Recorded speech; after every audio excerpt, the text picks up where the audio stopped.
অগ্নি স্ফুলিঙ্গে জুলাই আগস্টের বিপ্লবে যত মায়ের সন্তান শহীদ হয়েছে তাদের মধ্যে কেউই পরিবারতন্ত্রের ছিল না।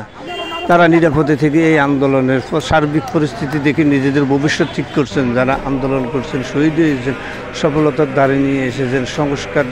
তাদের মতামত রাজনৈতিক দলগুলোর উদাসীনতা ও অনৈক্য গণভোটের প্রয়োজন রয়েছে। এরাই যোগ্য, এরাই পারিবারিক তন্ত্রের ঊর্ধ্বে থেকে দুর্নীতি, চাঁদাবাজ ও নিয়মের বিরুদ্ধে এগিয়ে যাবে।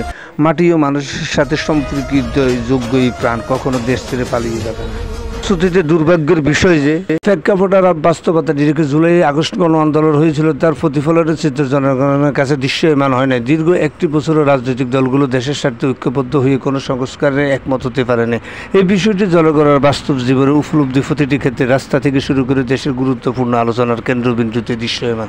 দলীয় সংস্কার না হলে গণতন্ত্রের সংস্কারের জন্য দলগুলো পরিপূর্ণ ঐক্যমতে পৌঁছাতে পারবে না। বছরের রাজনীতি যে পরিবারতন্ত্রের দ্বারা অব্যাহত আছে সেই গণতন্ত্রের সংস্কার কিভাবে সম্ভব? পরিবারতন্ত্র তথা দলীয় সভাপতি, চেয়ারপারসন, কো সভাপতির বাইরে কথা বলে সংস্কার প্রশ্নের নতুন দিগন্তের উন্মোচন হওয়ার কথা ছিল জুলাই আগস্টের বিপ্লবে।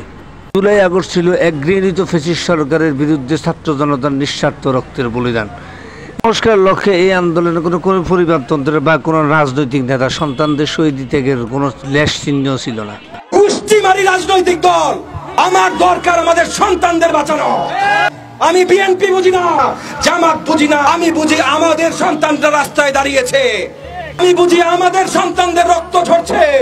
দেশের বুকে সুন্দর আর সত্যের হবে বাস।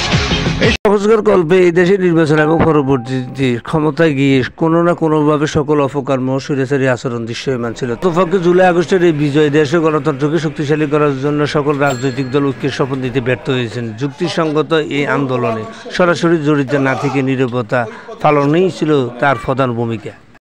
আন্দোলনের সঙ্গে শিক্ষার্থীরা সরাসরি জড়িত, আমরা এই আন্দোলনের সঙ্গে কখনোই সরাসরি জড়িত নই। আমরা খালেদা জিয়াকে তারেককে দেশ থেকে এই ক্ষমতার থেকে তাড়ালাম কেন? আওয়ামী লীগের আমলে একই দেখছি। তোমাদের ঋণের প্রতিদান কেউ দিতে পারবে না। জুলাই আগস্টে সদ্যস্য শহীদের রক্তে রঞ্জিত এই প্রজন্মকে বুঝতে শিখিয়েছে গণতন্ত্রের নামে পারিবারিক তন্ত্রে এই দেশ 54 বছর পিছিয়ে আছে। এই বাইনারি পলিটিক্স অবরুদ্ধ করে তাদের যোগ্যতা দিয়ে তারা প্রমাণ করতে চায় সংস্কার জরুরি। 52 বছরে একটি বাইনারি পলিটিক্সের মধ্যে আমাদেরকে ঠেলে দেওয়া হয়েছিল। আমাদের মধ্যে কোনো অপশন ছিল না, হয় একটি না হলে আরেকটি। এভাবে করে আমরা আমাদের নাগরিক অধিকারের কথা ভুলতে বসেছিলাম।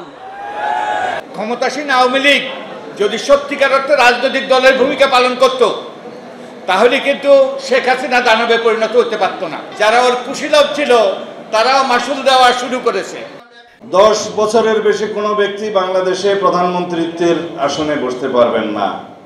এখানেই স্বৈরাচারকে রুখে দেওয়া হলো। দলীয় সংস্কার করে পারিবারিক তন্ত্র বাদ দিয়ে কেন সংস্কার হবে না? স্বৈরাচার তো দলের মধ্যেই থেকে গেল, তাইলে কিসের সংস্কার হলো? দলও হলো না, রাষ্ট্রীয় হলো না। এই বাংলাদেশ হচ্ছে দরদের বাংলাদেশ, এই বাংলাদেশে হচ্ছে 24-এর আগামী দিনের বাংলাদেশ।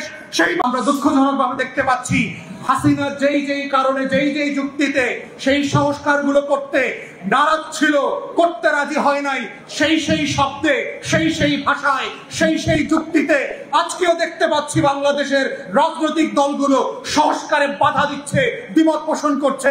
এটা 1400 শহীদের পক্ষে, গণ অভ্যুত্থানের পক্ষে শক্তি হওয়ার কোনো লক্ষণ না। এটা